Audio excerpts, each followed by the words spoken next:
नमस्कार दोस्तों, स्वागत है आप सभी का हमारे YouTube channel the transformative institute में। तो दोस्तों, आज का चैप्टर है शरीर में गति, यानी हमारे शरीर में होने वाली गतियों के बारे में पढ़ेंगे और हमारे शरीर के विभिन्न अंगों के बीच कौन सी संधि या अथवा कौन सा जोड़ है उसके बारे में हम जानेंगे। तो हम पढ़ते हैं। बिल्कुल शांत होकर बैठिए तथा अपने शरीर में होने वाली गतियों का अनुभव कीजिए। आप समय समय पर अपनी पलकों आप समय समय पर अपनी पलकें तो झपकाते ही होंगे। श्वास लेते समय अपने शरीर में होने वाली गतियों का परीक्षण कीजिए। हमारे शरीर में स्वतः ही अनेक गतियां निरंतर होती रहती हैं। जब आप अपनी नोटबुक में लिखते हैं, तब आपके शरीर का कौन सा भाग गति करता है? जब आप मुड़कर अपने मित्र को देखते हैं, तब शरीर का कौन सा भाग गति करता है? उपर्युक्त सभी उपर्युक्त सभी उदाहरणों में आपके उसी स्थान पर रहते हुए भी आपके शरीर का कोई न कोई भाग गति करता है। आप एक स्थान से दूसरे स्थान पर जाते हैं, आप उठकर अपने अध्यापक के पास जाते हैं, कक्षा के बाद विद्यालय के मैदान में जाते हैं अथवा विद्यालय के बाद अपने घर जाते हैं। तो इस स्थिति में आप एक स्थान से दूसरे स्थान तक वास्तव में चलकर जाते हैं। आप चलकर, दौड़कर, कूदकर एक स्थान से दूसरे स्थान पर जाते हैं। आइए अपने मित्रों, अध्यापकों एवं अभिभावकों से चर्चा करके 5.1 भरते हुए सारणी 5.1 भरते हुए यह देखते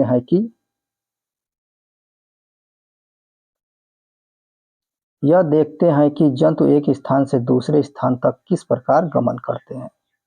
आइए सारणी देखते हैं। सारणी 5.1 जंतु। क्या लिखा है? जंतु एक स्थान से दूसरे स्थान तक कैसे गमन करते हैं। जंतु में क्या है? गाय। गाय को गमन करने के लिए यानी चलने के लिए कौन सा अंग है? पैर। ठीक। और ये कैसे गमन करती है? चलती है। मनुष्य में पैर। ठीक। और ये क्या करता है? चलता है। सांप क्या होता है? सांप का संपूर्ण शरीर क्या होता है? रेंग कर आगे बढ़ता है। क्या करता है? रेंग कर आगे बढ़ता है। पक्षी पक्षी पंखों द्वारा उड़ कर जाता है। कीट भी पंखों द्वारा उड़ते हैं। मछली मछली मछली जो है, अपने आगे का हिस्सा जो सिर होता है वो नुकीला होता है, उसके माध्यम से और अपने पूंछ के माध्यम से आगे की ओर बढ़ती है, अर्थात गमन करती है।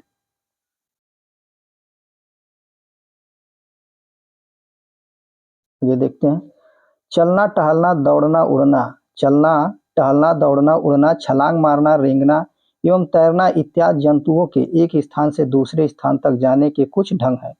जंतुओं के एक स्थान से दूसरे स्थान तक जाने के तरीके में इतनी अधिक विविधता क्यों है?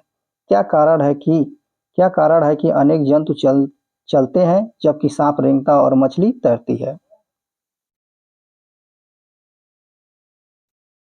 मानव शरीर एवं इसकी गतियां।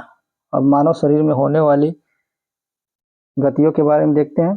जंतुओं की विविध गतियों पर ध्यान देने से पूर्व आइए अपने शरीर की कुछ गतियों को ध्यानपूर्वक देखें। क्या आपको विद्यालय में शारीरिक व्यायाम करते समय आनंद आता है? विद्यालय में शारीरिक व्यायाम करते समय आपके हाथ एवं पैर किस प्रकार की गति करते हैं? आइए हमारा शरीर जिन गतियों को जिन गतियों को जिन गतियों को करने योग्य है, हम उनमें से कुछ शारीरिक गतियों को करने का प्रयास करें। एक काल्पनिक विकेट पर काल्पनिक गेंद फेंकने का प्रयास कीजिए। आप अपना हाथ किस प्रकार घुमाते हैं? क्या आप इसे अपने कंधे से वृत्ताकार रूप में घुमाते हैं? क्या आपका कंधा भी गति करता है? पीठ के बल लेट जाइए तथा अपने पैर को कूल्हे के चारों ओर घुमाइए। अपनी भुजा को कोहनी से ऊपर नीचे कीजिए। इसी प्रकार पैरों को घुटने से मोड़िए। अपने हाथों को अपने पार्श्व में सीधा तानिए। भुजा को मोड़ते हुए अंगुलियों से कंधे को छूइए। आपने अपने हाथ का कौन सा भाग मोड़ा? हाथ हाथों को सीधा तानकर नीचे की ओर झुकने का प्रयास कीजिए। नीचे की ओर झुकने का प्रयास कीजिए। क्या आप ऐसा कर पाते हैं? अपने शरीर के विभिन्न हिस्सों से गति करने का प्रयास कीजिए एवं प्रेक्षणों को 5.2 सारणी 5.2 में नोट कीजिए। क्या कारण है कि हम अपने शरीर के कुछ अंगों को तो स्वतंत्र रूप से किसी भी दिशा में घुमा सकते हैं,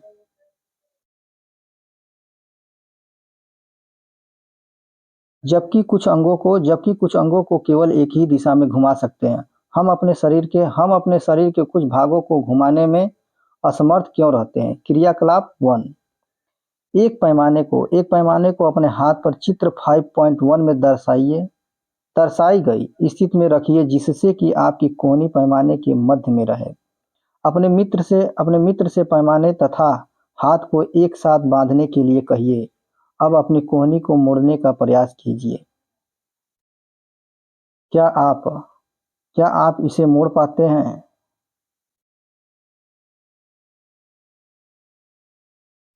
कंदोक खलिका संधि क्रियाकलाप 2 में हम देखते हैं।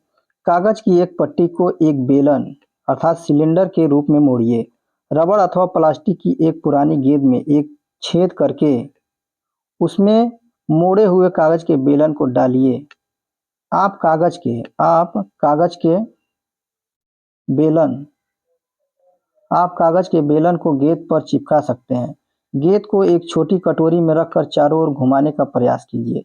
क्या गेंद कटोरी में स्वतंत्र रूप से घूमती है? क्या कागज का बेलन भी घूमता है? अब अब कल्पना कीजिए कि कागज का बेलन आपका हाथ है तथा गेंद इसका सिरा है। कटोरी कंधे के उस भाग के समान है जिससे आपका हाथ जुड़ा है। एक अस्थि का गेंद वाला गोल हिस्सा दूसरी अस्थि की कटोरी रूपी गुहिका में धंसा हुआ है, जैसे चित्र 5.3 में दिखाया गया है। इस प्रकार की संधि सभी दिशाओं में गति प्रदान करती है। क्या आप इन गतियों में उपरोक्त प्रकार के संधि का कोई अन्य उदाहरण खोज सकते हैं? इस अनुभाग के प्रारंभ में शरीर के विभिन्न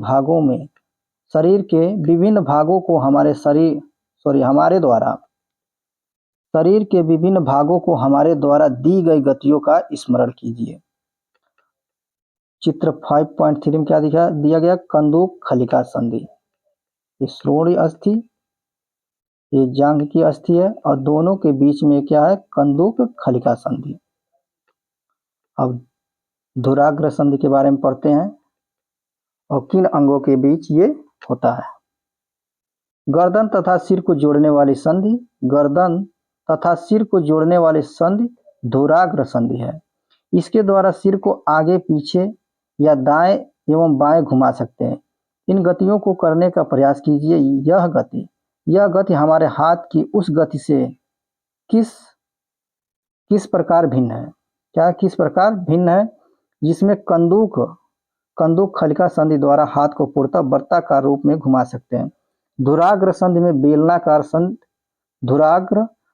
में बेलनाकार अस्थि एक छल्ले में घूमती है। चित्र 5.4 को देख लेते हैं। ये कौन सा संधि है? धुराग्र संधि। धुराग्र संधि किनके बीच होता है? सिर और गर्दन के बीच होने वाली संधि को क्या कहते हैं? धुराग्र संधि। अब देखते हैं हिंज संधि क्या होता है? हिंज संधि घर के किसी दरवाजे को बार बार खोलिए और बंद कीजिए। इसके कब्जों को ध्यानपूर्वक देखिए। यह दरवाजे को आगे और पीछे की ओर खुलने देता है। क्रियाकलाप 3। आइए कब्जे की गति के प्रकार को देखें। एक मोटे कागज अथवा गत्ते का एक बेलन अथवा सिलेंडर बनाइए, जैसा कि चित्र 5.5 में दिखाया गया है। चित्र के अनुसार गत्ते अथवा कागज के बेलन के मध्य में छेद करके एक छोटी पेंसिल लगाइए। गत्ते का एक और टुकड़ा लेकर उसको इस प्रकार मोड़िए कि यह आधा बेलन बन जाए, जिस पर दूसरे बेलन को सरलता से घुमाया जा सके। आधे बेलन पर रखा पूर्ण बेलन कब्जे की भांति है। पेंसिल लगे बेलन को चलाने का प्रयास कीजिए। यह किस प्रकार गति करता है? यह गति आपके द्वारा बनाए गए कंदूक खलिका संधि की गति से किस प्रकार भिन्न है? हमने क्रियाकलाप 1 में कोहनी में इसी प्रकार की गति देखी थी।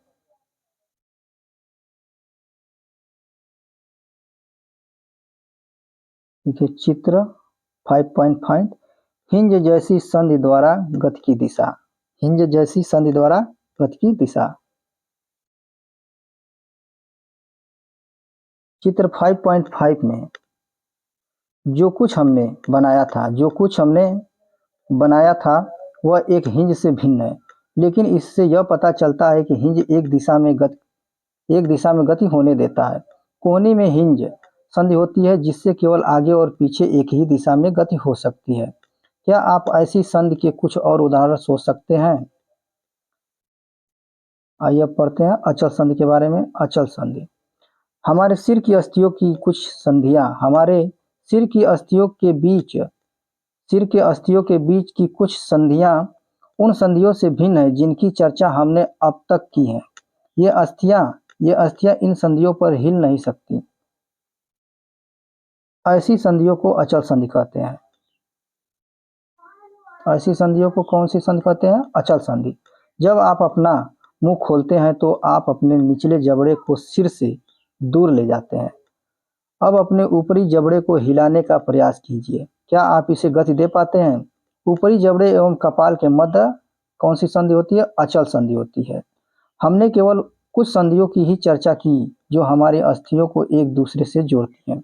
हमारे शरीर के विभिन्न अंगों को विभिन्न आकृति कौन प्रदान करता है? अभी देखते हैं।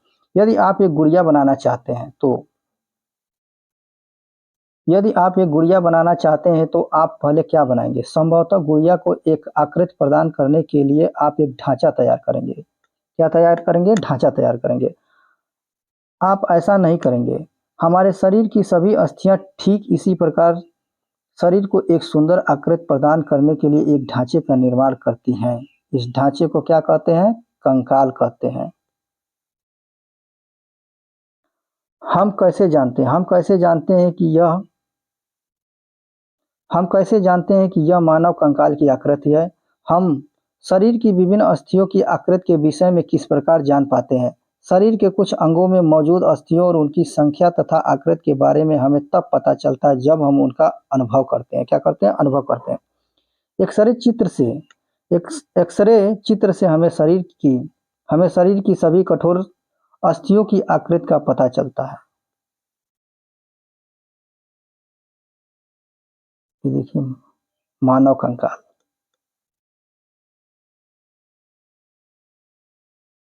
क्या कभी आपका अथवा आपके परिवार के किसी सदस्य का एक एक्सरे हुआ है? क्या कभी आपके परिवार के किसी सदस्य का क्या हुआ? एक्सरे हुआ है। कई बार चोट लगने पर चिकित्सक एक्सरे करवाते हैं जिससे उन्हें अस्थियों को हुई संभावित क्षति के विषय में जानकारी प्राप्त होती है। एक्सरे चित्र से हमें शरीर की अस्थियों की आकृति का क्या होता है?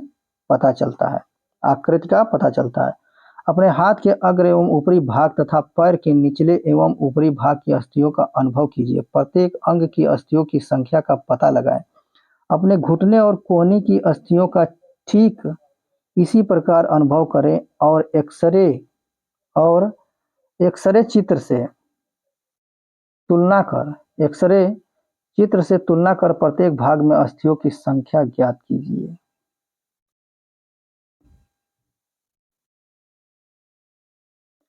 अपनी अंगुलियों को मोड़िए। क्या आप उन्हें प्रत्येक संधि स्थल पर मोड़ सकते हैं? आपकी मध्यमा में कितनी अस्थियां हैं? आपकी मध्यमा में कितनी अस्थियां हैं? अपनी हथेली के पिछले भाग का स्पर्श करके अनुभव कीजिए। क्या इसमें अनेक अस्थियां हैं? क्या आपकी कलाई लचीली है? यह अनेक छोटी-छोटी अस्थियों से बनी है जिन्हें कार्पेल कहते हैं। यदि इसमें मात्र एक ही अस्थि होती तो क्या होता?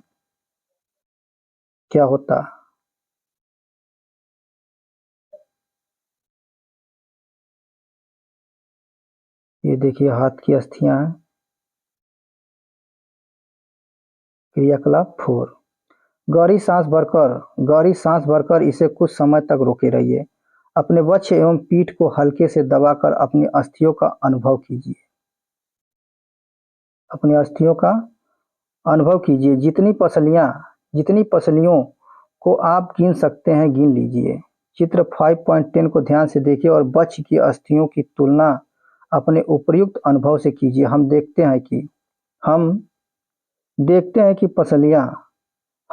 हैं कि पसलियां विशेष रूप से मुड़ी हुई हैं। ये वक्ष की अस्थि एवं मेरुदंड से जुड़कर एक बक्से की रचना करती हैं। इस शंख रूपी बक्से को पसली पिंजर कहते हैं। पसली पिंजर जिसको अंग्रेजी में क्या कहते हैं, रिब केज कहते हैं। वक्ष के दोनों तरफ 12 पसलियां होती हैं। हमारे शरीर के कुछ महत्वपूर्ण अंग इसमें सुरक्षित रहते हैं। अपने कुछ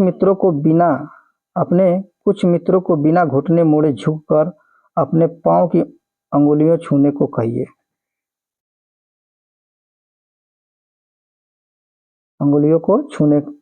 कहिए। क्या चिकनी, समतल अथवा अखंड है?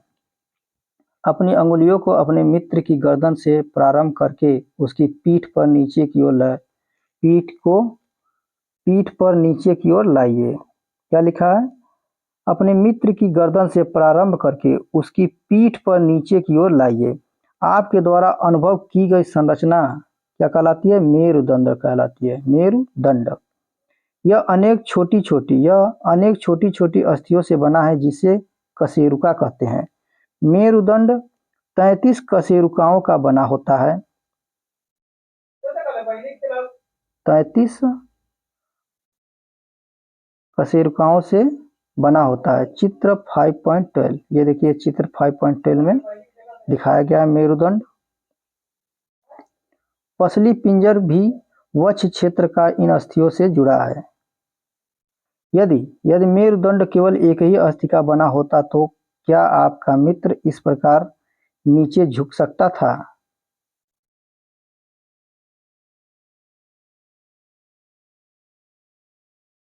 अपने मित्र को खड़े होकर हाथों से किसी दीवार को धक्का लगाने के लिए कहिए। उससे कहिए कि वह अपने हाथों से दीवार पर धक्का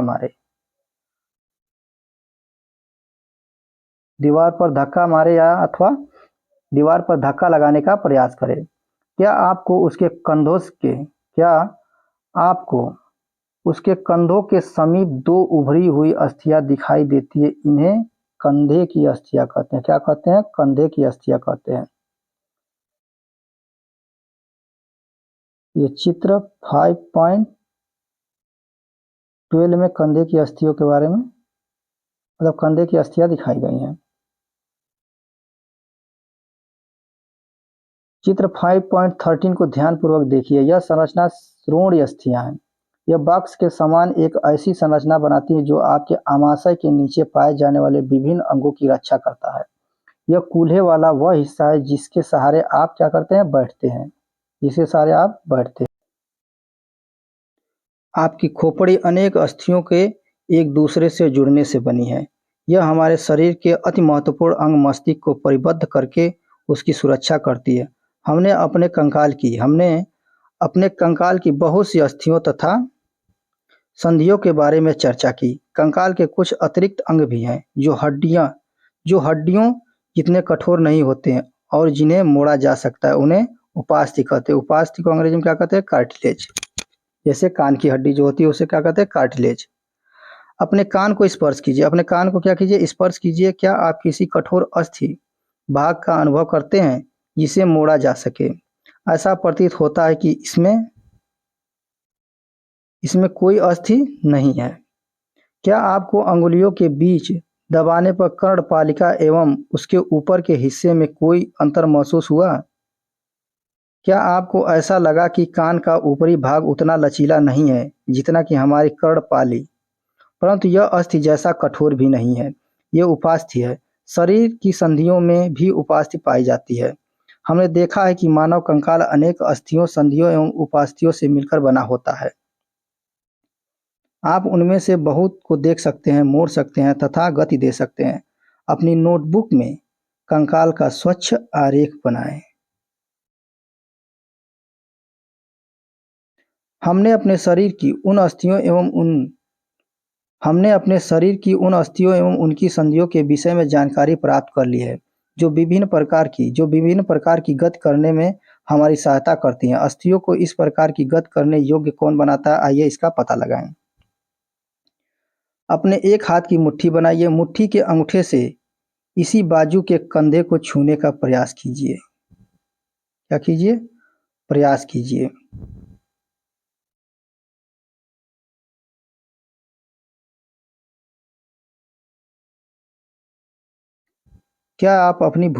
क्या आप अपनी ऊपरी भुजा में कुछ परिवर्तन अनुभव करते हैं? दूसरे हाथ से दूसरे हाथ से इसे छू कर देखिए। क्या आपको कोई उभरा हुआ भाग दिखाई देता है? उभरा हुआ भाग, ये देखिए, ये उभरा हुआ भाग है।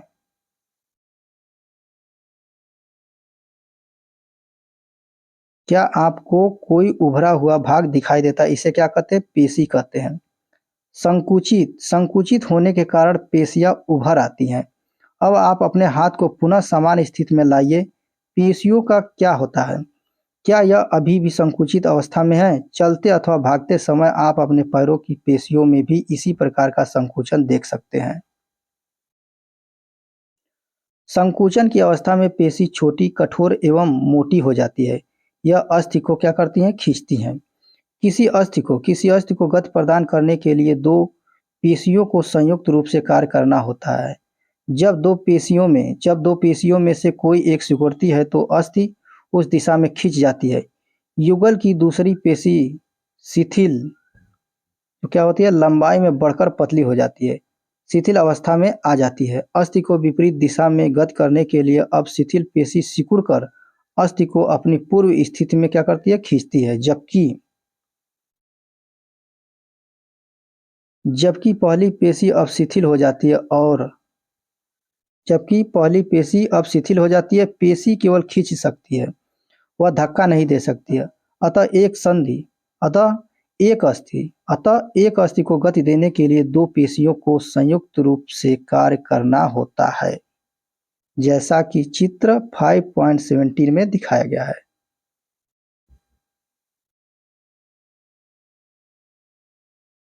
ये देखिए चित्र 5.17।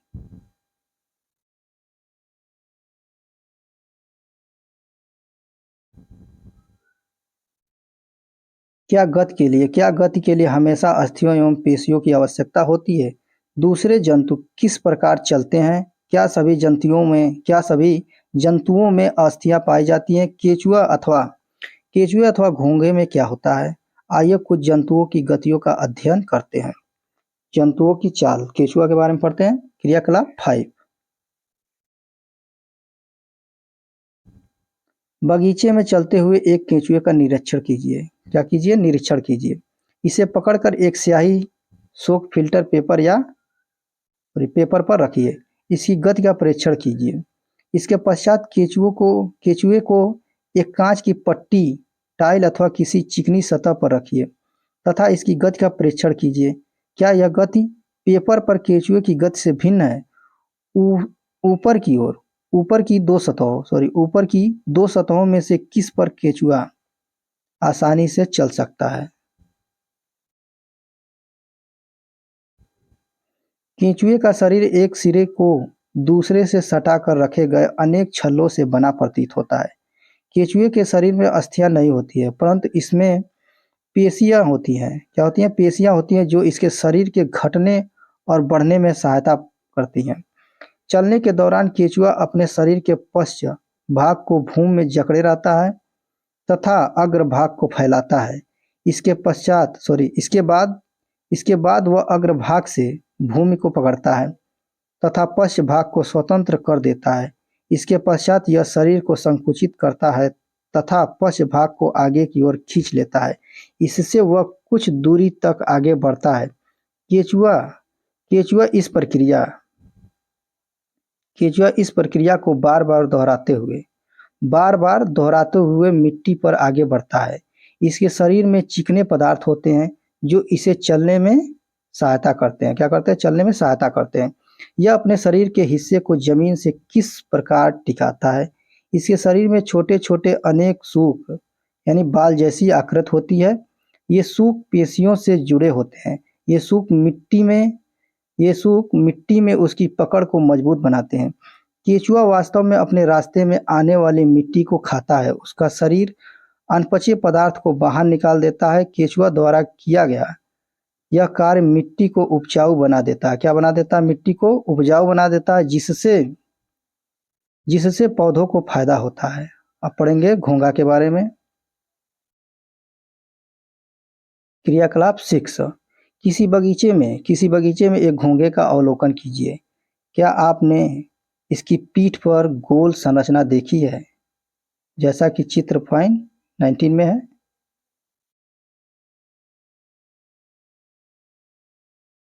यह है चित्र पॉइंट 19।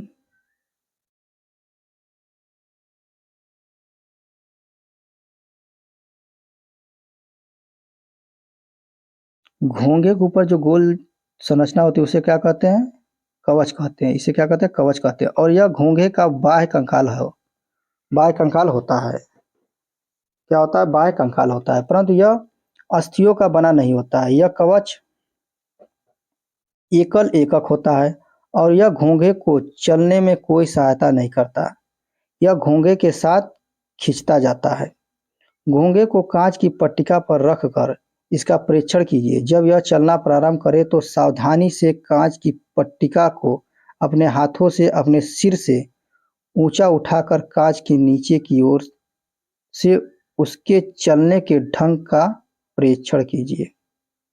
उसके चलने के ढंग का परीक्षण कीजिए। कवच का छेद खुलने पर आपने उससे एक मोटी मांसल संरचना एवं सिर बाहर आते देखा है। क्या किया है? देखा है। मोटी संरचना इसका पाद यानी पैर, जो दृढ़ पेशियों का बना होता है। अब सावधानी पूर्वक कांच की प्लेट को एक ओर थोड़ा सा झुकाइए। पाद की लहरदार गति दिखाई देती है। क्या घोंघे की गति केंचुए की गति से तीव्र है अथवा धीमी है? तिलचट्टा। क्रियाकलाप 7। किसी कॉकरोच अथवा तिलचट्टा का परीक्षण कीजिए।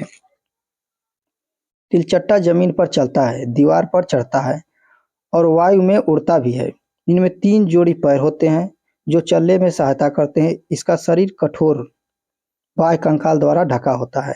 यह बाह्य कंकाल विभिन्न एककों की परस्पर संधियों द्वारा बनता है, जिसके कारण गति संभव हो पाती है। वक्ष से 2 जोड़े पंख भी जुड़े होते हैं। अगले पैर अगले पैर संकरे और पिछले पैर चौड़े एवं बहुत पतले होते हैं। तिलचट्टे में विशिष्ट पेशियां होती हैं। पैर की पेशियां उन्हें चलने में सहायता करती हैं। वक्ष की पेशियां तिलचट्टे के उड़ने के समय उसके पैरों को गति देती हैं। अब पढ़ते हैं पक्षियों के बारे में। पक्षी क्रियाकलाप 8 यानी पक्षियां उड़ती हैं, इनमें कौन सी गति होती है ये देखते हैं। पक्षी हवा में क्या करते हैं? उड़ते हैं तथा भूमि पर चलते हैं। बत्तख तथा हंस जैसे कुछ पक्षी जल में क्या करते हैं? तैरते भी हैं। पक्षी इसलिए उड़ पाते हैं क्योंकि उनका शरीर उड़ने के लिए अनुकूलित होता है। उनकी अस्थियों में क्या होता है? उनकी अस्थियों में वायु प्रकोष्ठ होते हैं। क्या होते हैं? वायु प्रकोष्ठ होते हैं, जिनके कारण उनकी अस्थियां हल्की परंतु मजबूत होती हैं। पार्श्वपाद यानी पैर, पैरों की अस्थियां चलने एवं बैठने के लिए अनुकूलित होती हैं। अग्रपाद की अस्थियां रूपांतरित होकर पक्षी के पंख बनाती हैं। क्या बनाती हैं? पक्षी के पंख बनाती हैं। पश्चपाद पश्चपाद की अस्थियां चलने एवं बैठने के लिए अनुकूलित होती हैं। अग्रपाद की अस्थियां क्या होती है? रूपांतरित होकर पक्षी के पंख बनाती हैं। कंधे की अस्थियां मजबूत होती हैं। वक्ष की अस्थियां उड़ने वाली पेशियों को जकड़े रखने के लिए विशेष रूप से रूपांतरित होती हैं तथा पंखों को ऊपर नीचे करने में सहायक होती हैं। ये देखिए पक्षी के कंकाल, चित्र 5.21। अब मछलियों में कैसी गति होती है ये देखते हैं। क्रियाकलाप 9 कागज की एक नाव बनाकर उसे पानी पर इस प्रकार रखिए कि उसका नुकीला भाग आगे की ओर रहे। इसे धीरे से धक्का दीजिए। क्या यह जल पर आगे की ओर तेजी से जाती है? अब नाव को दोनों सिरों से पकड़कर इस प्रकार धक्का दीजिए कि वह चौड़ी ओर से जल में जाए। क्या इस प्रकार नाव जल में सरलता से चल सकती है? क्या आपने ध्यान दिया है कि नाव की आकृति काफी सीमा तक मछली जैसी है। मछली का सिर एवं पूंछ उसके मध्य भाग की अपेक्षा पतला एवं नुकीला होता है। शरीर की ऐसी आकृति धारा रेखीय कहलाती है। कौन सी कहलाती है आकृति? धारा रेखीय आकृति कहलाती है। इसकी विशेष आकृति के कारण जल इधर उधर बाहर सॉरी इसकी विशेष आकृति के कारण जल इधर उधर बहकर निकल जाता है और मछली जल में सरलता से तैर सकती है। मछली का कंकाल दृढ़ पेशियों से क्या होता है? ढका रहता है। तैरने की प्रक्रिया में शरीर का अग्रभाग एक ओर मुड़ जाता है तथा पूंछ क्या होता है? विपरीत दिशा में जाती है। मछली चित्र 5.24 के अनुसार शरीर को क्या करती है? मोड़ती है, तो तीव्रता से उसकी पूंछ दूसरी दिशा में मुड़ जाती है। इससे एक झटका सा लगता है और मछली आगे की ओर चली जाती है। इस प्रकार के क्रमिक ताल से मछली आगे की ओर तैरती रहती है। पूंछ के पख इस कार्य में उसकी सहायता करते हैं। क्या करते हैं? इस कार्य में उसकी सहायता करते हैं। मछली के शरीर पर और भी पख होते हैं जो तैरते समय जल में संतुलन बनाए रखने एवं दिशा निर्धारण में सहायता करते हैं। क्या आपने कभी ध्यान दिया है कि गोताखोर अपने पैरों में इन पखों की तरह के विशेष अरित्र यानी फ्लिपर पहने रहते हैं जो उन्हें जल में तैरने में सहायता करते हैं। अब देखते हैं सर्प कैसे चलते हैं। सर्प, क्या आपने सांप को फिसलते हुए आगे बढ़ते देखा है? क्या यह सीधा चलता है? सर्प का मेरुदंड लंबा होता है। शरीर की पेशियां क्षीण एवं असंख्य होती हैं। वे परस्पर जुड़ी होती हैं, चाहे वे दूर ही क्यों न हो। पेशियां मेरुदंड, पसलियों एवं त्वचा को भी एक दूसरे से जोड़ती हैं। सर्प का शरीर अनेक वलय में मुड़ा होता है। इसी प्रकार सर्प का प्रत्येक वलय उसे आगे की ओर ढकेलता है। आगे की ओर क्या करता है? धकेलता है। इसका शरीर अनेक वलय बनाता है और प्रत्येक वलय आगे को धक्का देता है। इस कारण सर्प क्या करता है? बहुत तेजी से आगे की ओर चलता है, परंतु सरल रेखा में नहीं चलता। अभी तक हमने जो भी कुछ इस चैप्टर में पढ़ा उसमें देखते हैं कौन कौन से महत्वपूर्ण अर्थात प्रमुख शब्द कौन कौन से हैं। मेरुदंड, क्या है? मेरुदंड, कंदुखलिका संधि, सूक, उपास्थ, गुहिका, अचल संधि, जंतुओं की चाल, हिंज संधि, पेशीय, बाह्य कंकाल, श्रोणि अस्थियां, धुराग्र संधि, पसली पिंजर, कंधे की अस्थियां, कंकाल और धारा रेखीय। अब पढ़ लेते हैं सारांश। सारांश में क्या है?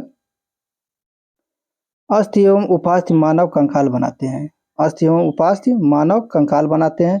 यह शरीर का पिंजर बनाता है और इसे एक आकृति भी देता है। कंकाल चलने में सहायक है और आंतरिक अंगों की सुरक्षा करता है। मानव कंकाल खोपड़ी, मेरुदंड, पसलियों, वक्ष की अस्थि, कंधे एवं श्रोणि मेखला तथा हाथ एवं पांव की अस्थियों से बनता है। पेशियों के जोड़े के एकांतर क्रम में सिकुड़ने एवं फैलने के अस्थियां गत करती हैं। फैलने से क्या करती हैं? अस्थियां गत करती हैं। अस्थियों की संधियां अनेक प्रकार की होती हैं। यह उस संधि की प्रकृति एवं गति की दिशा पर निर्भर करता है। पंछियों की दृढ़ पेशियां तथा हल्की अस्थियां मिलकर उन्हें उड़ने में सहायता करती हैं। ये पंखों को फड़फड़ा कर उड़ते हैं। मछली शरीर के दोनों ओर एकांतर क्रम में वलय बनाकर जल में तैरती है। सर्प अपने शरीर के दोनों ओर एकांतर क्रम में वलय बनाते हुए भूमि पर वलयाकार गति करता हुआ आगे की ओर फिसलता है। बहुत सारी अस्थियां एवं उससे जुड़ी पेशियां शरीर को आगे की ओर धक्का देती हैं। तिलचट्टे का शरीर एवं पैर कठोर आवरण से ढके होते हैं जो बाह्य कंकाल बनाता है। वक्ष की पेशियां 3 जोड़ी पैरों एवं 2 जोड़ी पंखों से जुड़ी होती हैं जो तिलचट्टे को चलने एवं उड़ने में सहायता करती हैं। केंचुए में गति शरीर की पेशियों के बारी-बारी से विस्तरण एवं संकुचन से होती है। शरीर की अधः सतह पर सूख केंचुए को भूमि पर पकड़ बनाने में क्या करती है, सहायक होती है।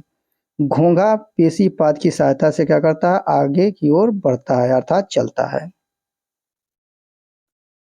फ्रेंड्स आज यहीं तक, धन्यवाद।